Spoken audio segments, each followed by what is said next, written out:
Chile is headed for a deeply polarized presidential runoff. A Communist Party candidate and a far-right hardliner will now face off next month, after neither secured enough votes to win outright.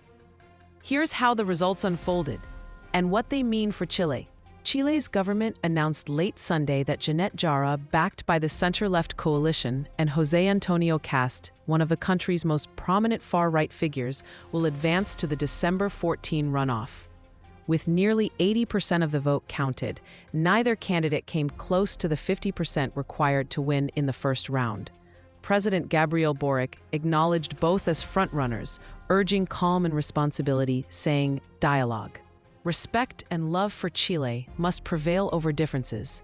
Supporters erupted in celebration at both campaign headquarters as the prospects of a sharply divisive second round became clear.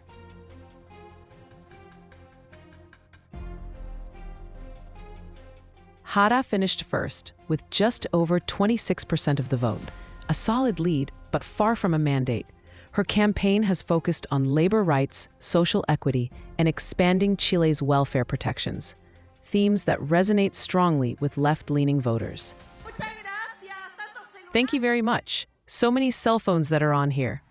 The need to advance more effective immigration control is to strengthen public security, and that is why. From the police and the preventive, we are going to resist the lifting of bank secrecy in Chile and following the dirty money route.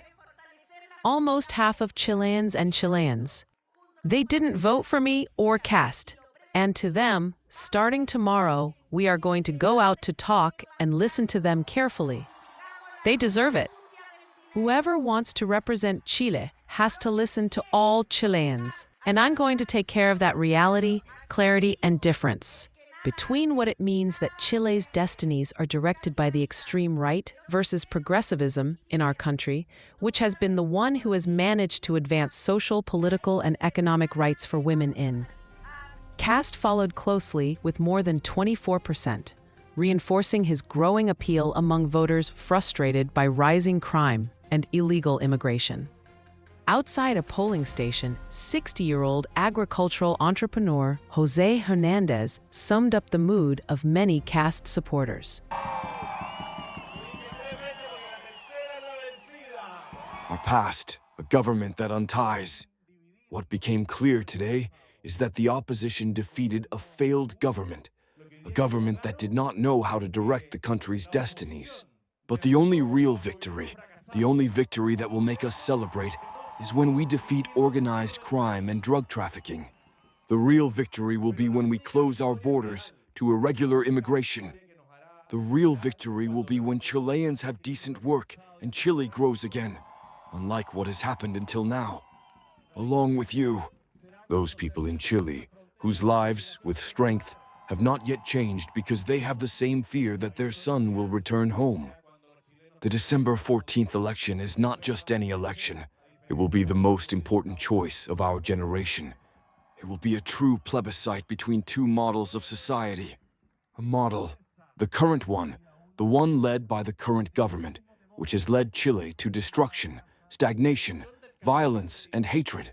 And another project, ours, that speaks with the truth, that promotes freedom, hope, and progress for Chile, for which we are going to work, and here too take our roots calmly.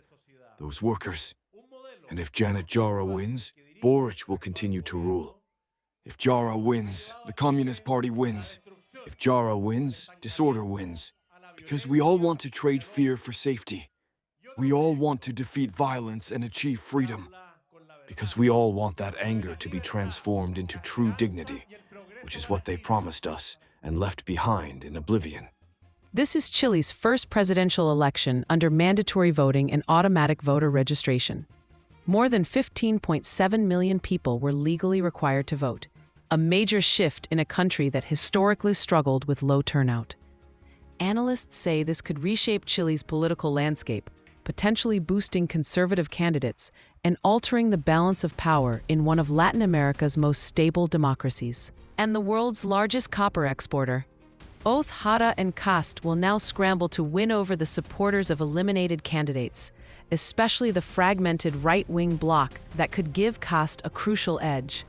The December 14th runoff is expected to be one of Chile's most ideologically charged contests in decades, pitting two radically different visions of the country against each other. Chile now enters a month of intense campaigning between a communist-backed candidate and a far-right hardliner.